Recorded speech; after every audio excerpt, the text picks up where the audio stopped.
Walang iba kundi ang ating Brother Arman Pagarigan. Sige po, malakas sa palapak kay Lord.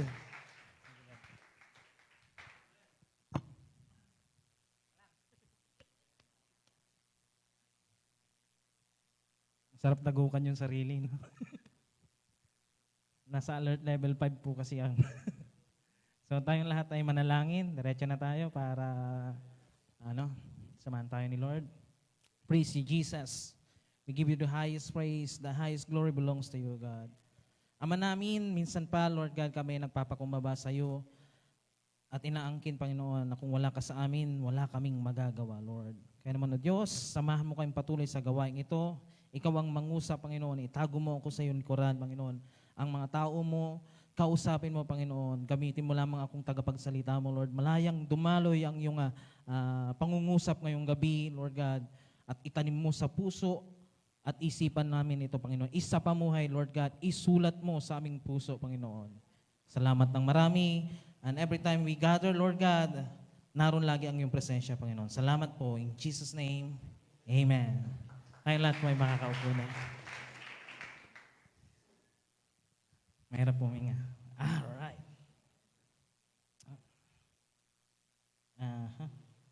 Sige, diretso na tayo. Ito yung ating main verse in 1 Timothy chapter 2, verse 3 to 5. Basahin natin. This is good and please God, our Savior, who wants all people to be saved and to come to a knowledge of truth. For there is one God and one mediator between God and mankind, the man, Christ Jesus. So,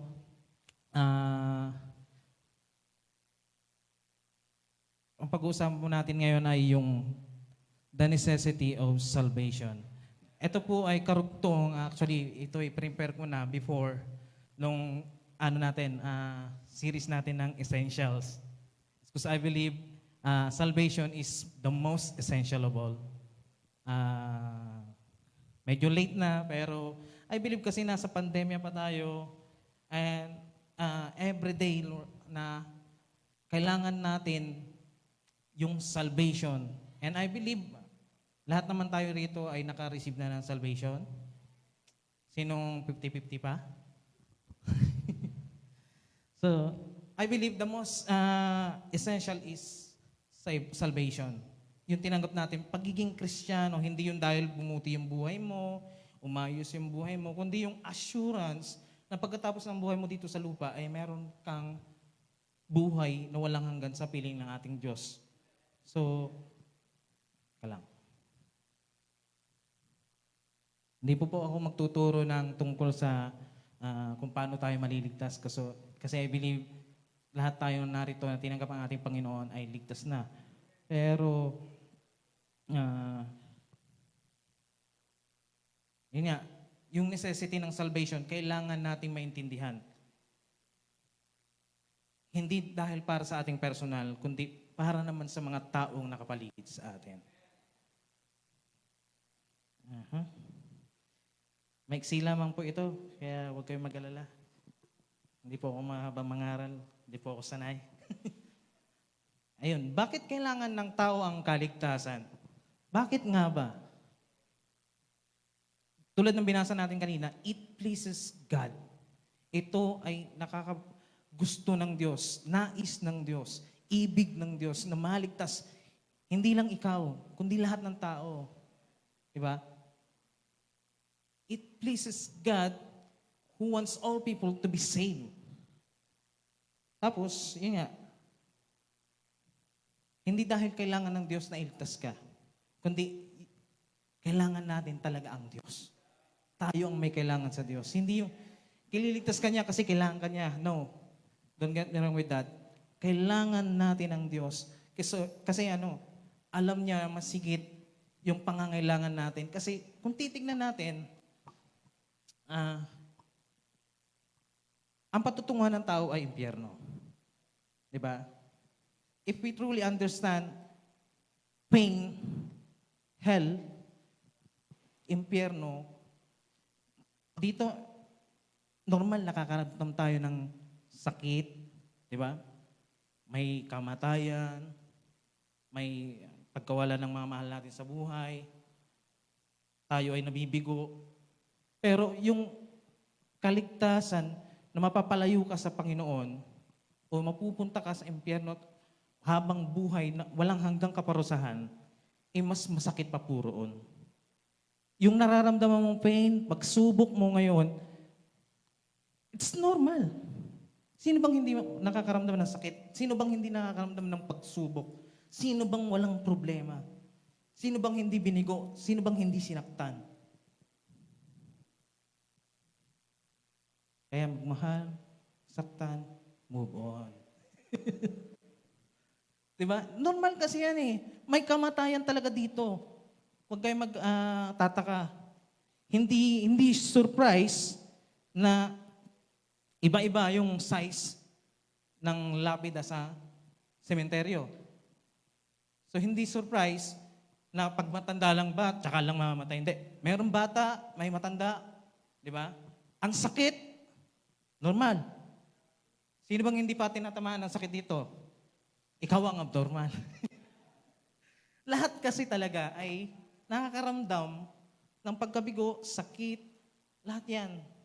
Diba? Ngayon, kung ikukumpara mo yung pain na yon doon sa sinasabi ng pagkalayo mo sa Diyos at doon ka sa impyerno, sa kaparusahan na walang hanggan, hindi mo ikukumpara yan. Walang hanggan yon. Kasi normal na may sakit at pagdurusa dito sa mundo, pero temporary lang yan. Sabi mo sa katabi mo, temporary lang yan.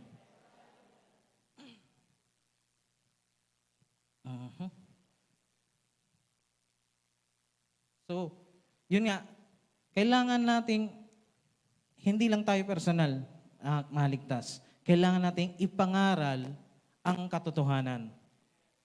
Kasi maraming tao ang hindi pa naririnig ang katotohanan. O, sad to say, naririnig na nila, they ignore.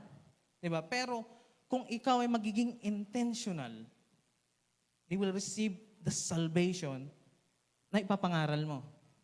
Diba? Preach the truth. Minsan, masakit talaga ang katotohanan. Pero kailangan nilang marinig. Diba? And ito ang katotohanan kasi. Si Jesus Christ, ang tanging isang mediator natin para sa langit. Jesus Christ is the only mediator. Ngayon, may kaibigan kang iba ang religion, iba yung paniniwala, ay wala na akong pakialam sa kanya. Ganun ba yun? Natatapos na ba yun doon? May time, actually, mayroon akong kaibigan na isang Muslim. Sinubukan ko siyang sharan about na, yun nga, salvation. Ang salvation nila, ang layo talaga sa salvation natin. Naniniwala sila kay Jesus Christ, pero ang belief nila is, tinubos lang tayo ni Jesus Christ sa minanang kasalanan, tapos na yon. Hindi sila naniniwala na si Jesus Christ lamang yung ating mediator. So nakakalungkot, pero hindi ako tumitigil. Sinesharan ko pa rin kasi nakikita ko yung ways niya na hindi maganda. I continue preaching to him. Sa ngayon, hindi ko pa nadadala sa church, pero titigil na ba ako? Hindi. Ipapangaral ko ba ni si Kristo? Ipapangaral ko pa rin yung salvation na pinaniniwalaan ko. Ngayon, ang nakakalungkot kasi dito, yun nga, sometimes tayo mismo yung nagiging hindrance, bakit hindi nila nare-receive yung kaligtasan? Nahihiya ako eh. Ganun. Yeah? Wala po kasi akong power para magsalita sa kanila. Kailangan mo ng power. Lumunok ka ng bato, tapos sumigaw ka, power! Yeah? Tapos share mo ng word. Tapos, ayun, wala po kasi akong alam na Bible verse. Nasa church ka, born again ka kamo, wala kang alam na Bible verse. I believe walang maliligtas na walang alam na Bible verse. Di ba? So, kailangan mayroon kang bala. Pag sinabi mong maliligtas ka tapos wala kang Bible verse,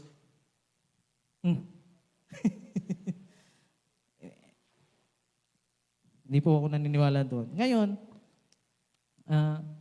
tayo mismo kasi nakakahadlang para hindi na tayo makapangaral, makapagsalita sa kanila tungkol sa salvation. Kasi ang ugat nitong problemang ito is we are self-centered too much. Masyado tayong self-centered. Pansin niyo yung mga sample ko kanina, ako, wala akong, nahihiya ako, wala akong alam na Bible verse.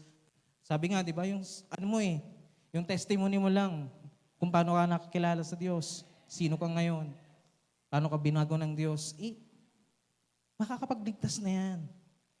Kung hindi mo exactly makot yung Bible verse sa ngayon, kasi I believe, yun nga, ang Kristiyano ngayon ang walking Bible. Tayo po ang walking Bible na binabasa ng tao. At pag may tinanong sa atin, we can answer them straightly from the Word of God. Di ba? Yun nga, kalimutan natin yung pagiging self-centered natin. Huwag nating i-master yung apology. Baka master's degree ka ng apology.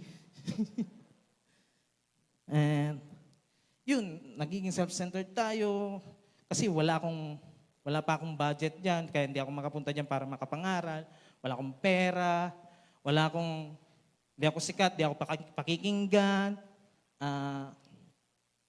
wala akong boses diyan, wala akong power, yun nga, yung sinasabi ko kanina, wala akong influence diyan, para hindi ako makapagsalita. Alam niyo po ba, kinote na yan ni Jesus Christ, na yung mga bagay na yun is, it dominates the mind of unbelievers. Tapos, nandito ka, I believe so na you are a believer. Di ba? Sabi sa Matthew 6, di ba? It dominates the mind of the unbeliever. Yung mga bagay na yun, yung pakainin, dadamitin, bibihisin, di ba? Ngayon, kung yun pa rin ang pinoproblema mo, yun yung mind ng unbeliever eh. Di ba? Dapat mabago na tayo doon. Umalis tayo doon sa pagiging self-centered at dumabas tayo, nakakalimutan natin ang ating sarili para ipangaral si Kristo. Amen po ba?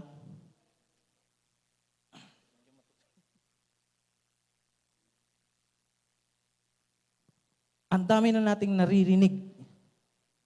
Di ba? Tungkol sa salvation. Ilang beses mo na, hundreds of preaching na kung narinig na tungkol sa salvation. Pero, ano pa bang hinahantay mo para i-share naman yan? Ikaw lang ba yung tatanggap ng tatanggap? Kailangan i-share din natin yan sa iba. Kasi, yun nga, yung kinote ni Jesus Christ na yun na masyado silang self-centered, nangyari na po yun sa panahon ni Noah. Basahin natin in Matthew chapter 24, verse 37 to 39. Ang pagdating ng anak ng tao ay tulad noong panahon ni Noah. Nang mga araw na iyon, bago bumaha, ang mga tao ay nagsisikain at nag-iinuman at nagsisipag-asawa hanggang sa araw na pumasok sa barko si Noah. Hindi nila namamalayan ang mangyari hanggang sa dumating ang baha at tinangay silang lahat. Ngayon din naman ang nangyari pagdating ng anak ng tao. So yun, masyado silang busy.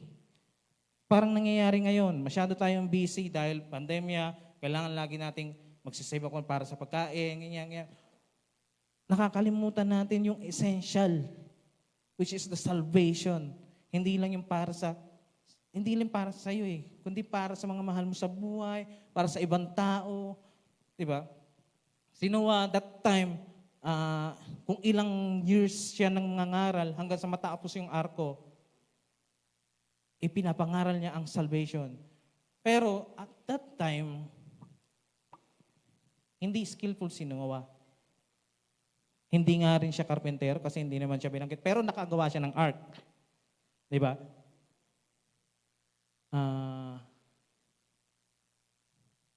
Ang tunog ng baha sa kanila noon, parang hindi pa na-inventong salita. Di ba? Pero sa atin, very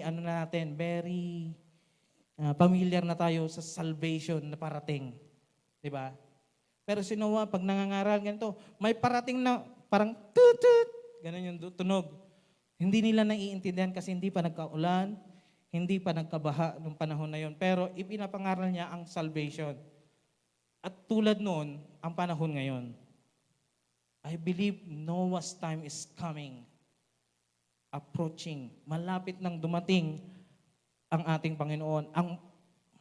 Masabi ko malapit nang dumating ang wakas. E ano pa bang inaantay natin?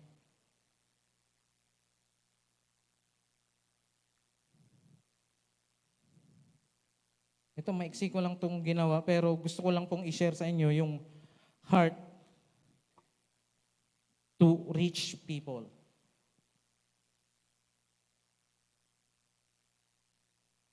Nung panahon na yon, kailangan ng tao ng kaligtasan pero ini-ignore nila. Hindi nila alam na kailangan nila.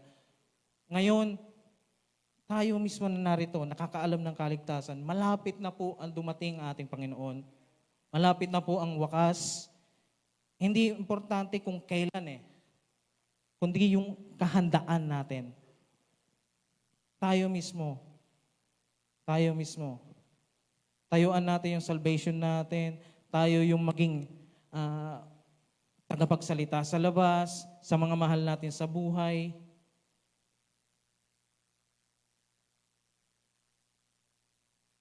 Hindi po ako sanay magsalita ng seryosong-seryoso, pero pagdating sa salvation talaga, I'll take this very seriously. Kailangan kasi talaga ipangaralan natin si Kristo. Walang titigil sa pangangaral kay Kristo na siya ang tanging pag-asa natin, na siya ang tanging kaligtasan ng tao. Diba? So guys, JTG Manila, huwag na tayo mag-focus sa ating mga sariling pangangailangan. Huwag na tayo mag-focus doon sa mga dapat nating pang i-accomplish bago natin gawin ito. Kailan pa?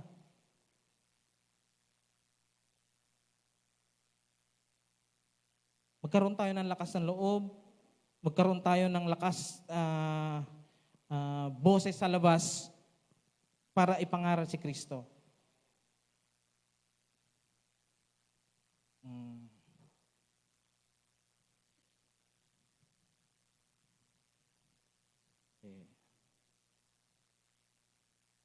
Alam niyo kung anong meron lang kay Noah nung panahon na yon?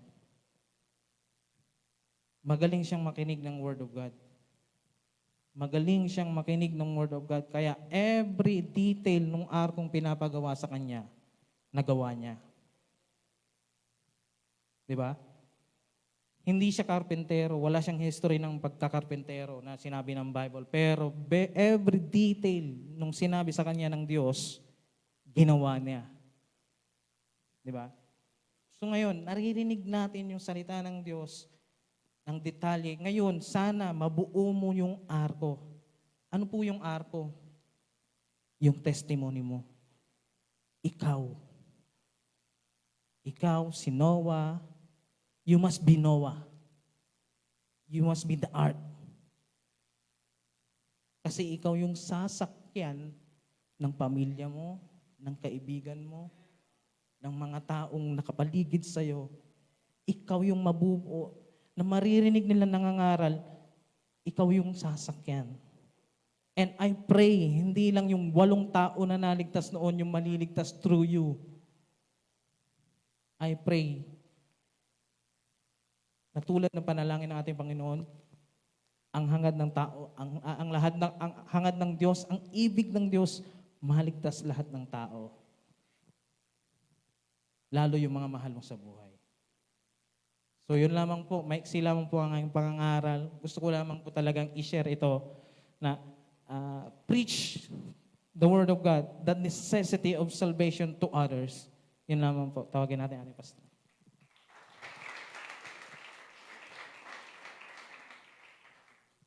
Praise God. Amen. No? Talagang maikli-ikli lang, no? Pero napakahalaga po na ating po maunawaan yung kahalagahan ng kaligtasan. No? Actually, no, mayroon po kong magandang revelation pagdating po sa salvation. Na kung saan ituturo ko po ito by this coming Sunday sa pagsisimula ng ating new series. Okay? So, bibitinin ko muna kayo, pero uhugot ako doon sa narinig natin mula sa ating Brother Arman na napakahalaga po na maibahagi natin yung kaligtasan sa ibang tao. No, ang mahalagang tanong dito, meron ka na bang nadalang tao para kay Lord? Tanong mo yung katabi mo, nakapag-soul-win ka na ba? Kasi kung mahalaga ang salvation, bakit hindi ho natin ito binabahagi? No? Sino naniniwala rito mahalaga ang kaligtasan?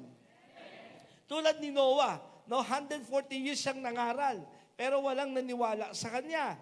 Pero ang mahalaga doon, naligtas niya yung kanyang pamilya. Nawa kahit yung pamilya mo man lamang, madala mo kay Lord.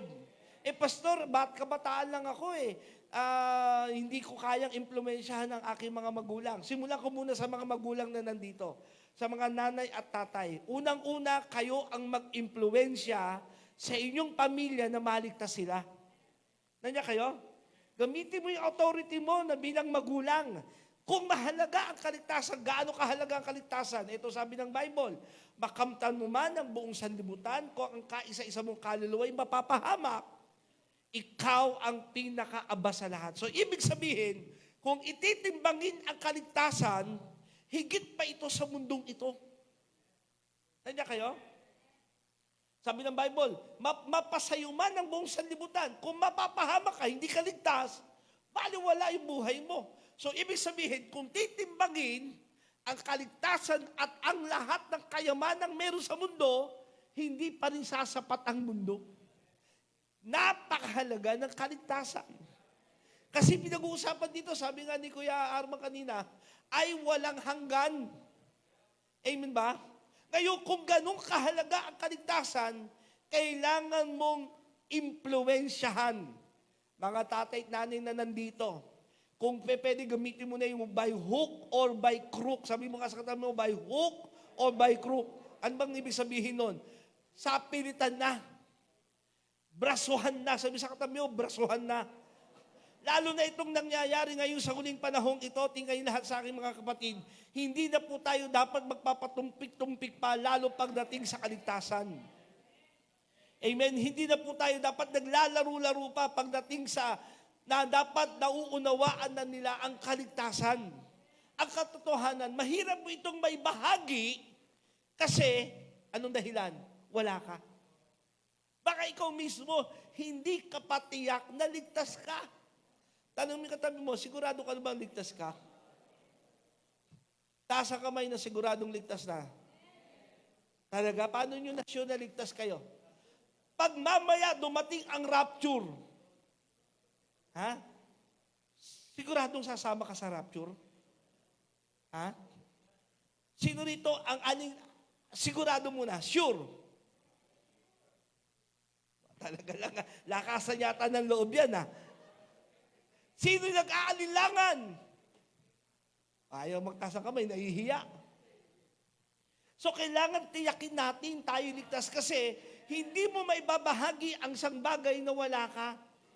At hindi mo rin maibabahagi ang isang bagay na hindi mo nauunawaan. Ngayon ang tanong, meron ka na ba ng kaligtasan? Sino meron na magsabi ng amen? Sumunod, naiintindihan mo ba kung ano ang kaligtasan? Kasi hindi mo nga ito may bahagi kasi ikaw mismo, hindi mo nauunawaan. Saan ho tayo iniligtas ni Kristo? Saan tayo iniligtas ni Kristo? Ha? Saan tayo iniligtas ni Kristo? Sa kasalanan. Na kung saan, alam nyo, napakaganitong revelation sasabihin ko sa inyo sa Sunday. Pero bibitinin ko muna kayo. Ha? Kasi ang iniisip natin kaligtasan, pumunta lang ng langit. No? Ang kaligtasan sa atin, basta isang araw, pupunta ako ng langit. Pero ano ba, hindi naman tayo iniligtas lang ng Diyos, ni Kristo, na mapunta lang ng langit. Kaya kayo? Hindi lang yung purpose mo na nabuhay ka, isang araw, maboborn again ka, at pupunta ka na ng langit. Parang yung buhay mo rito sa lupa is just a waste. Kaya marami mga kasabihan ng ibang Kristiyano, kahit hindi masaya ang buhay ko sa lupa, puro pagdurusa, pero sa langit naman, masaya na ako. Pag sinabing salvation, listen to me, isang bagay na dapat nyo maunawaan. Ang kaligtasang inaalok sa atin ni Kristo ay pangkalahatan. Sa clown nito, sa clown nito, pati ang buhay mong meron dito sa lupa. Kanya kayo? Iniligtas ka saan? Mula sa magulong buhay, inilagay ka na sa mapayapang buhay. Iniligtas ka doon sa kahirapan, iniligtas ka at dinala saan? Sa kasaganaan. Kaya ang pangarap natin, tingay lahat sa akin mga kapatid, parang inuunahan ko na yung magiging preaching ko noong Sunday. Pero sasabihin ko po sa inyo, ang kaligtasan sa atin ay hindi lang pumunta ng langit. Kasi kung yun lang, no tinanggap mo si Kristo, sana tinamaan ka na ng kidlat at namatay ka na. Tama? Kasi ang kaligtasan sa atin ay buo. Nanya kayo? Niligtas ka mula sa kahirapan, papunta sa kasaganaan. Mula doon sa kahinaan, papunta sa kalakasan. Mula sa kawalan, papunta sa pinagpala. At yun ang gusto't plano ng Diyos sa atin. Amen. Hindi lang para pumunta ng langit. Kasi ang pagpunta ng langit, listen to me, hindi mo naman trabaho yun eh. Trinabaho ito ni Kristo sa atin. Dumating sa atin yung biyaya ng Diyos at nanampalataya ka sa Kanya, naligtas ka. Pero kailangan mong pagtrabahuhan, alam mo kung ano? Habang nandito sa lupa ay maranasan mo ang langit. Kaya mahalaga ang kaligtasan, kasi ang kaligtasan ay kabuuan. Kaya sabi ni Kristo, naparito ko upang magbigay ng buhay, buhay na ganap, buo, at buhay na masaya. Pastor, sa langit lang ba yun? Hindi. Kaya ano panalangin ni Jesus Christ? This is how you're going to pray. Our Father who art in heaven, hallowed be thy name, thy kingdom come, thy will be done here on earth as it is in heaven. So listen to me, church. Pag sinabing iniligtas ka ng Diyos, unahan ko na kayo. Pag sinabing iniligtas ka ng Diyos, kasi parang ito tayo, nung maborn again ka, ito yung timeline natin, no? Na-born again ka, Lord, I accept you as my Lord and Savior. Nananampalataya kung ikaw ay namatay sa krus ng Kalbaryo at muling binuhay ng Ama, nasa puso na kita. Ngayon, yung timeline mo, mula na na-born again ka, ito yung papunta ng langit, okay? Ito yung timeline papunta ng langit, parang hinihintay mo lang, maglalakad ka mula rito, papunta doon, yan na, no? Buhay mo ito, timeline. Pagharap mo rito, haharap ka sa Diyos. At ang desisyon ng Diyos, okay, langit o impyerno. Di ba minsan yun ang konsepto natin? Langit at impyerno lang. Pero yung proseso mula na born again ka, papunta ng langit, puro pagdurusa, kalungkutan, kahirapan, sakit karamdaman, at ang inisip mo, hindi, pagdating ko naman dito, Lord, sa langit ako. Pero yung timeline mo mula na born again ka, puro kabiguan. Alam niyo ba, hindi yun ang plano ng Diyos? Sabi ng Biblia, nang dumating si Kristo, nagsimula siyang mangaral at sinabi niya, repent for the kingdom of God is at hand. Nag-repent na ako, pastor eh. Pag sinabing repentance, doon sa tamang kahulugan ng sinabi ni Kristo, ay pagbabago ng isipan. Pag sinabing iniligtas ka, pati yung isipan mo, binago na. Kaya, yung proseso mula nung na-born again ka, papunta doon sa langit, dapat nararanasan mo yung pagpapala, nararanasan mo yung pabor, nararanasan mo yung kasaganaan, nararanasan mo yung kaligtasan dito, hindi lang sa langit. Amen ba? Hello? Kaya napakahalaga ng salvation. Hindi para lang pumunta ka ng langit, kundi dito pa lang sa lupa ay maranasan mo yung langit na gusto ng Diyos. Alam niyo ba, even from Genesis chapter 1, naituro ko na sa inyo ito eh.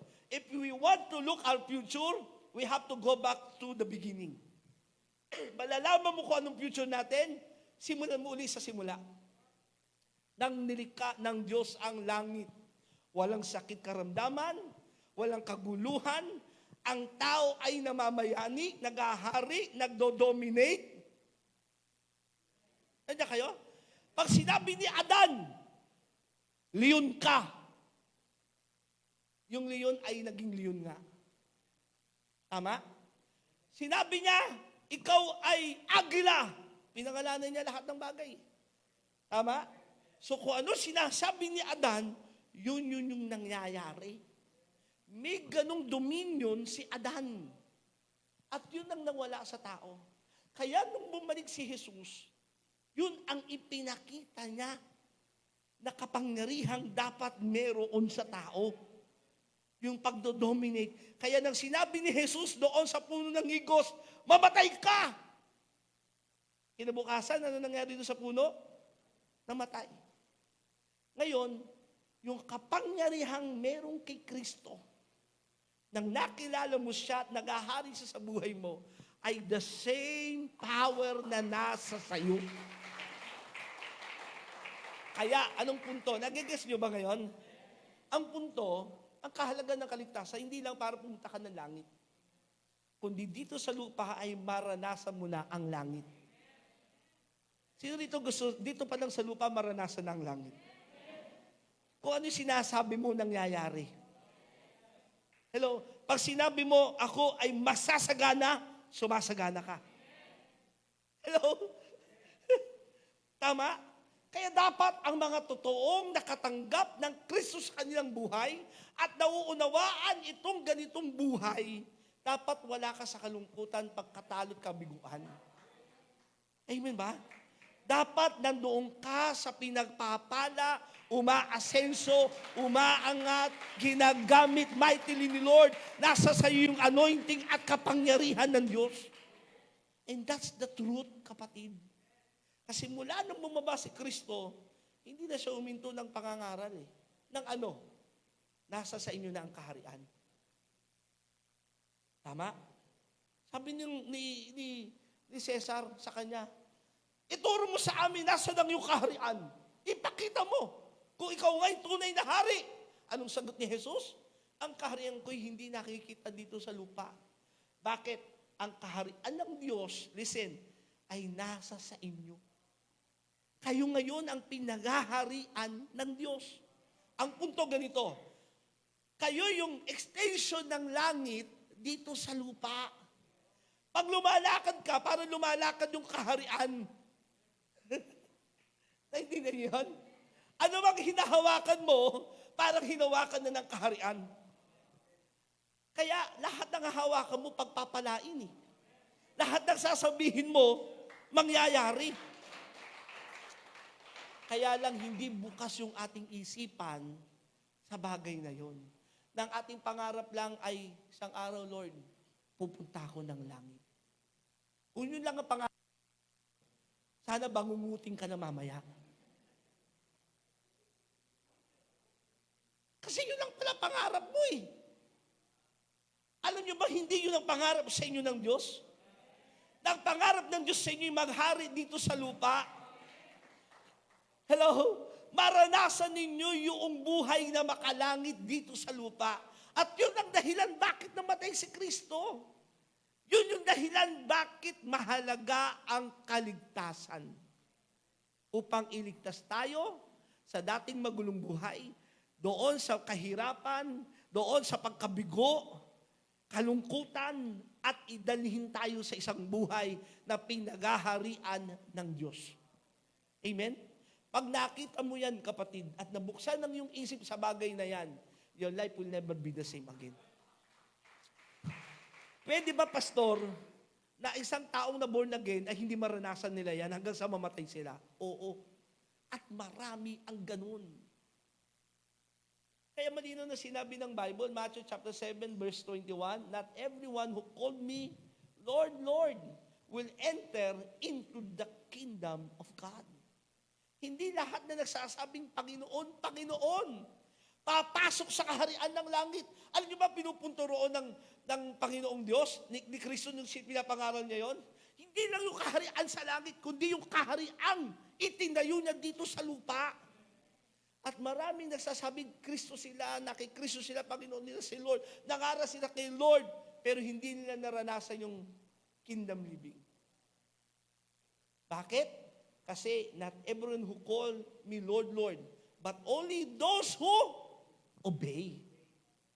So obedience is the key for you to experience the kingdom living. Baka may mga bagay na gusto ipasunod sa iyo si Lord, hindi mo sinusunod, hindi mo nararanasan yung kingdom living. Hello?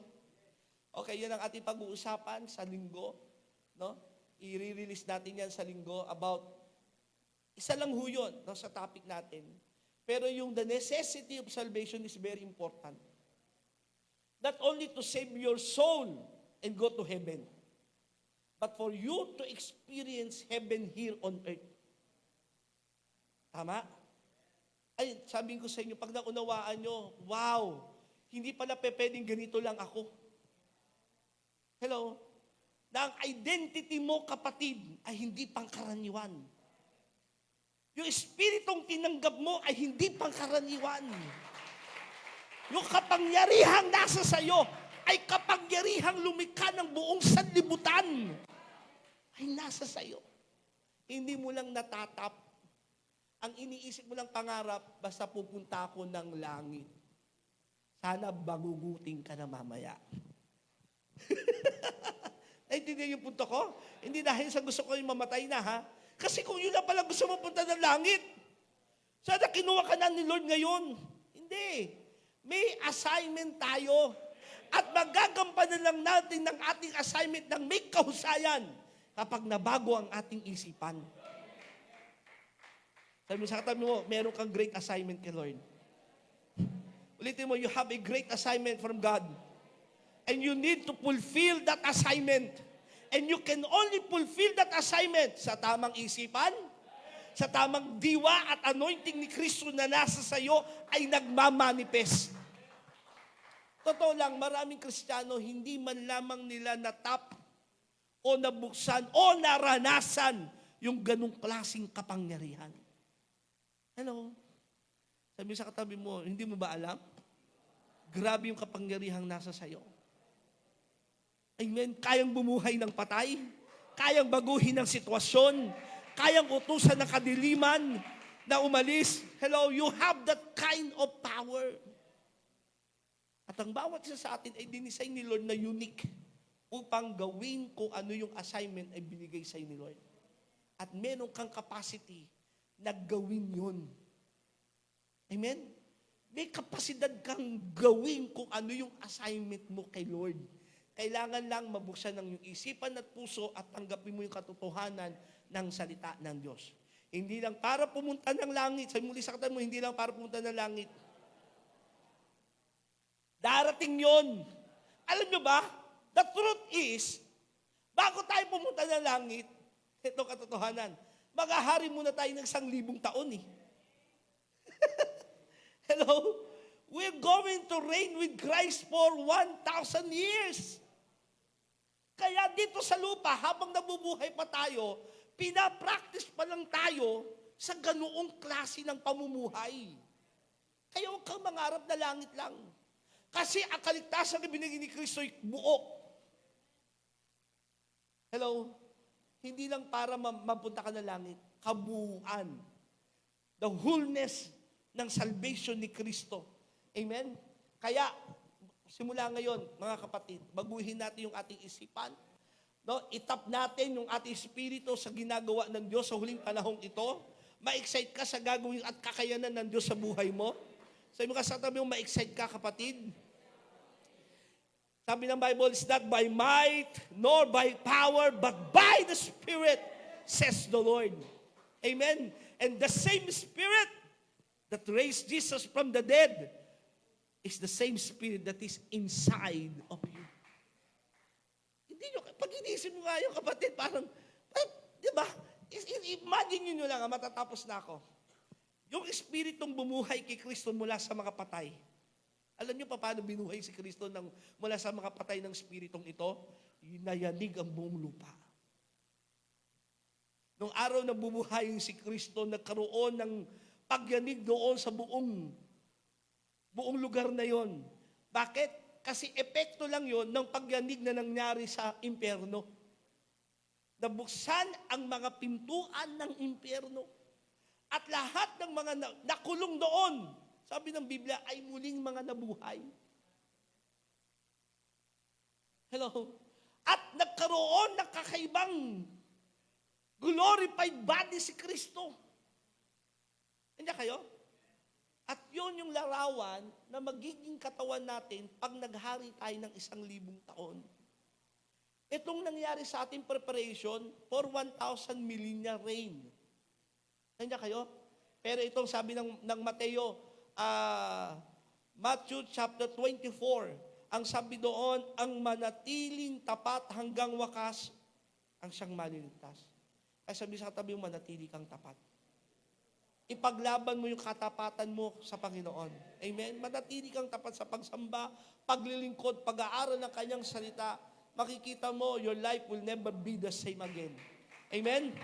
Sabi mo sa katabi mo, excited ako sa gagawin ni Lord sa atin. Amen? The necessity of salvation, tayo lahat ay tumayo. Amen. Ulitin ko, nang niligtas ka ni Kristo, hindi lang para pumunta ng langit. Sino na-gets yun? Magsabi ng amen. Hindi lang para pag namatay ka, may assurance ka ng langit. Sure na yun eh. Alam niyo ba yun? Lahat na kay Kristo, sure na yung may assurance ka na sa salvation. Pero ang gustong gawin sa iyo ni Lord habang nandito sa lupa, ay maranasan mo yung buhay na parang nasa langit. Meron kang dominion, may power ka, you have the Spirit of God that is working in you. Amen? You have that kind of anointing, church. Kaya hindi para tayo sa kabiguan. Hindi tayo para sa pagkatalo. Hindi tayo para sa kahirapan. Para tayo sa pagtatagumpay. Amen? Hallelujah. As we worship the Lord tonight, I pray and I declare, may the Lord open your heart of understanding.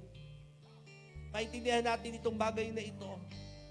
Upang ang pangarap natin hindi lang para sa langit, kundi mangyari dito sa lupa ang pangako ng Diyos sa atin.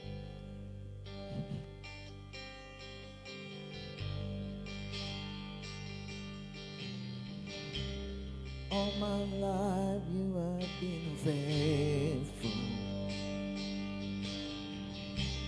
All my life you have been so good. Hallelujah. With every breath that I am able, oh, I will sing of the goodness of God. All my life you have been faithful, and all my life you have been so good.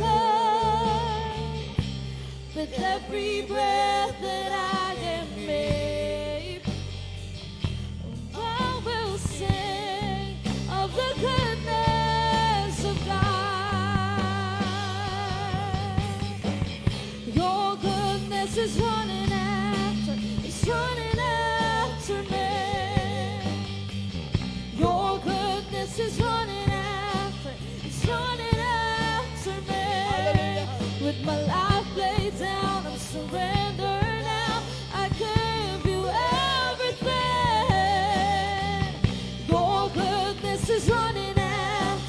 is running after me.